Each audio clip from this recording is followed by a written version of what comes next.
Tonight on the Whiskey Edition, Prime Bottled in Bond. And what do I mean by that? We'll get to that in a minute, but first we're going to look at all the different bottles I've got that are bottled in bond and what they say as we take a look at them all on the back, or on the front, or on the side. For the E.H. Taylor Straight Rye Bottled in Bond, the end of the 19th century saw the passage of the Bottled in Bond Act of 1897. Colonel Edmund Haynes Taylor, Jr. was instrumental in passing this law, which was safeguarded legitimate whiskey labels from bogus producers who, in his words, polluted and diluted their whiskey. Bottled in Bond mandates that such whiskey must be from the same distillery, made in the same season, aged no less than 4 years, and bottled at 100 proof.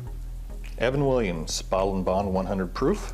Bottled in Bond status earned only by meeting strict government standards originally posed in 1897 to ensure quality and consistency. In accordance with these standards, this bourbon is 100 proof, aged at least 4 years, and produced at a single distillery within a single distillation season. And on the Jim Beam, bonded, 100 proof. This is a very small label. The Bottled in Bond Act of 1897 declared a level playing field for bourbon distillers. 1 distiller, 1 distilling season, and 4 years of patience. This 10-year-old single barrel is a one-of-a-kind bourbon and one of the few Bottled in Bond products available. Well, one of the, maybe not few. Heaven Hill, Bottled in Bond, 7 years. This Kentucky bourbon pays tribute to the earliest days of the distillery's history when in 1939 it released Heaven Hill Bottled in Bond. The namesake brand quickly became the #1 selling bourbon whiskey in the state of Kentucky. Still today, the craftsmanship poured into this bottle by the same founding family meets exacting standards first set forth in Bottled in Bond Act of 1897. This historic offering reflects on the company's founders' firm belief that it takes patience and perseverance to make something of great quality. And Dickel, George Dickel, Tennessee Bottled in Bond Whiskey. The Bottled in Bond Act of 1897 is an old law, but it's an important one to know. To be considered bonded, the whiskey must be from a single distillation season and distillery. It must be aged for at least 4 years, and it must be unaltered from its original character, except using pure water to reduce proof to 100 degrees. This batch of George Dickel you're holding abides by this law. If you have any doubts, just give us a call. We'll vouch for it personally. And we're back from the review of all of my Bottled in Bond bottles. As you saw on the turntable as it was spinning around and around, there's a lot of different bottles that are bottled in bond, but there is only one real definition of the bottled in bond, and they all use that one that I read off. Age statement, no less than 4 years. 1 distilling season. What was the other thing? No less than 4 years. I should remember this because I just did it. No less than 4 years. 1 distilling season. 100 proof. 100 proof. And all of these have that. So they're all no less than 4 years. And like I said at the beginning of the video, it's prime bibs or prime bottled in bonds. And what do I mean by that? Heaven Hill, 7-year. Dickel, 11-year. Dickel, 13-year. All of those numbers are prime numbers for us nerds out there. So I thought I would compare the prime bibs, not that one. We'll do that another time, because it's 17 years. Bottled in Bond. Wild Turkey. This one has been opened. These will be neck pours, and these will be compared, and we'll just do a quick flight. We'll do the handy note generator here, see what we can get out of the notes and see if any of them apply. We'll do a quick run through back and forth, and we'll pick the best of the 3.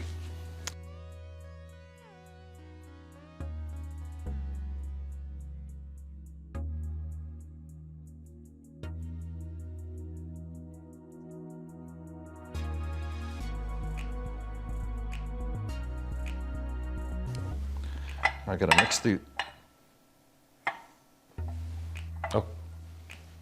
Oh, crap. I already screwed it up. Okay. Shoot.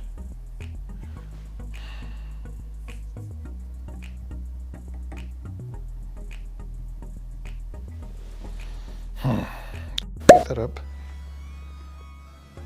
Well, we're going to see what happens.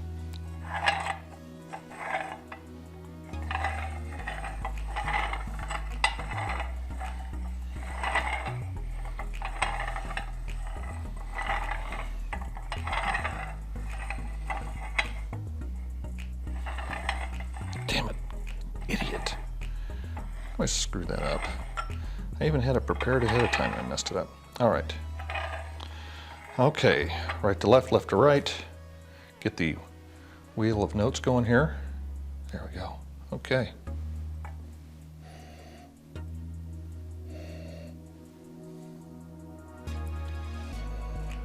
Baking spice, definitely.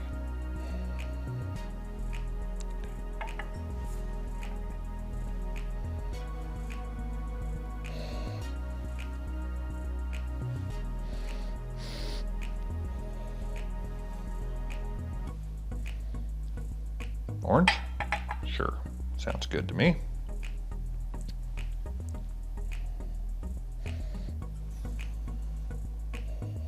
Definitely oak. This one's got some oak in it.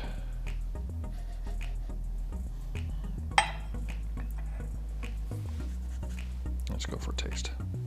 Swirl. Oh, I gotta let him breathe.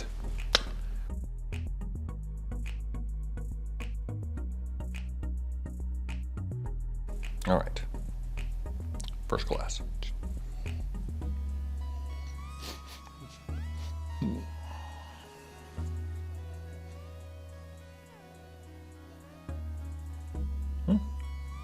This one actually has more aroma than the other two.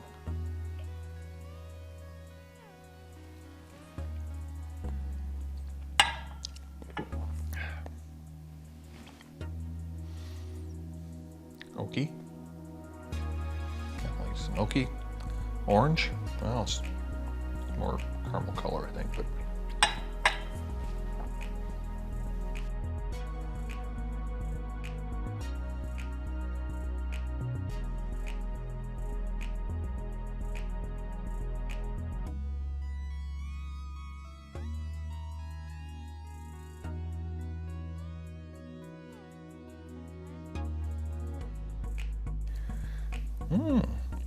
Nougat.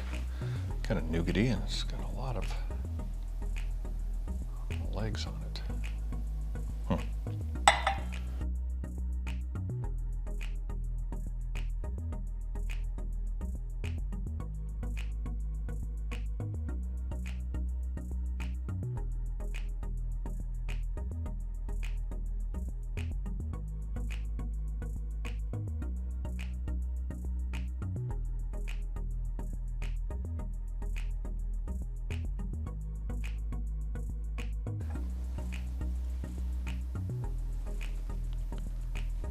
Ah, shit.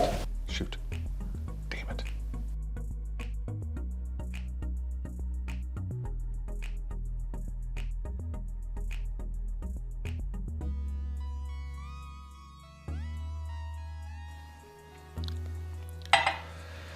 Well, if I had to pick one that was better than the others, I have to go back through again. This one's pretty good.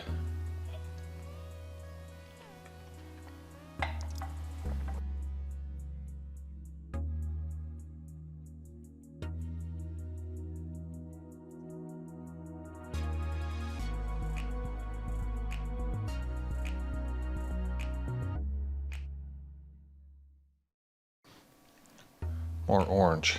What the hell? What the hell? Tea.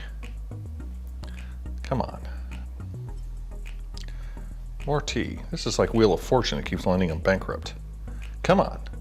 Cardamom. There we go.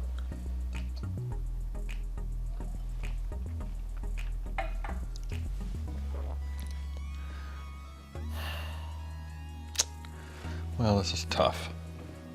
I don't know what the hell I'm doing.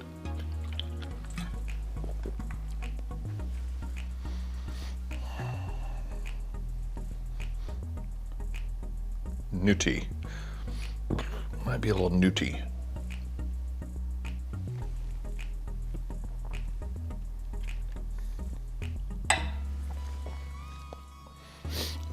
Well, this blows, because I don't know if I got them in the right glass or not. I think I did, and I think I've got them in the order I kind of want them. This one was not quite. They're all meh, I guess, which is surprising, because I would have thought that the Heaven Hill at least would have been better than the other two. Dickels, and I was hopeful that the Dickels would, one would be better than the other, but I don't know. I just don't know about that. So this video has been pretty much useless, other than what bottled and bond actually is, and how many different varieties of bottled and bond products are out there. You can blind them against each other, and taste them against each other, and smell them against each other, and I think this one's a little bit better than these two, whatever they may be. I'll try it again.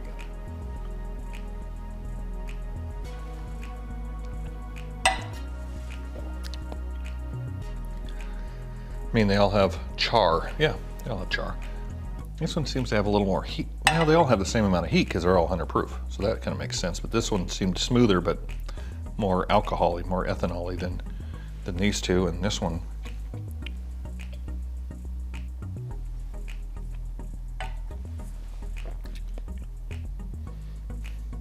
I don't know. I don't know that I'd pick any of them at this point. So let's see which is which. I'm sorry that's not overly exciting, but I can read through the glass. This was the Heaven Hill. This was the 11. And this was the 13. Interesting. Well, there you have it. These two didn't seem to be a whole lot different, and they're from the same company. Roughly tasted the same. This is the one that's won quite a few awards, I think. Let's see. I got to go back. Hopefully, I got them in the right spot. So this was better than this one. This is the 11, which actually says 11 on the side. Actually says 11 on the side. And this one's the 13 over here. So the 13 wasn't as good as the 11, which, I don't know, they were kind of roughly all the same, all about the same. They're obviously the same proof. Were they the same taste? They all tasted a little bit different, but these two are pretty close. I'm guessing in this one's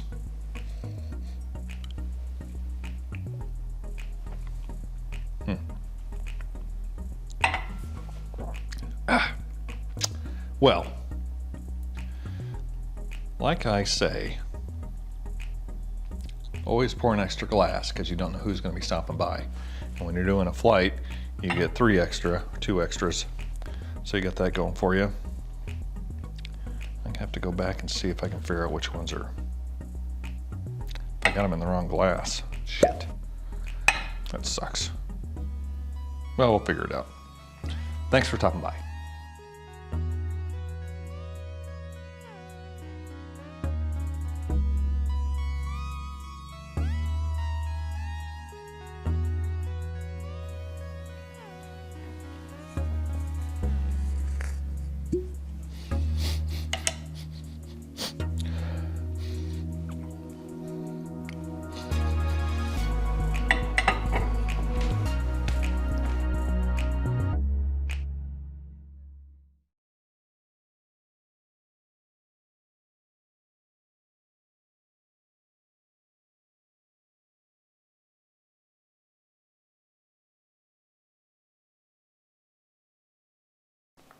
Okay, I got them in the right spot. Don't screw up there. God.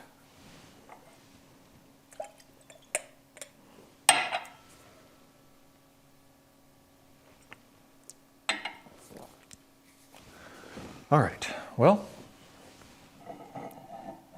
That's all. Oh, you're still here.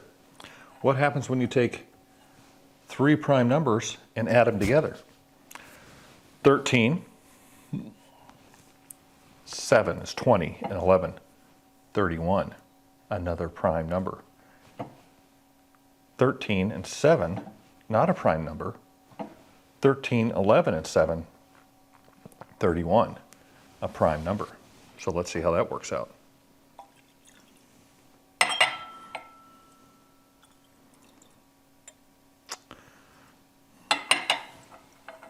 Swirl, swirl, swirl, swirl, swirl, swirl, swirl, swirl, swirl.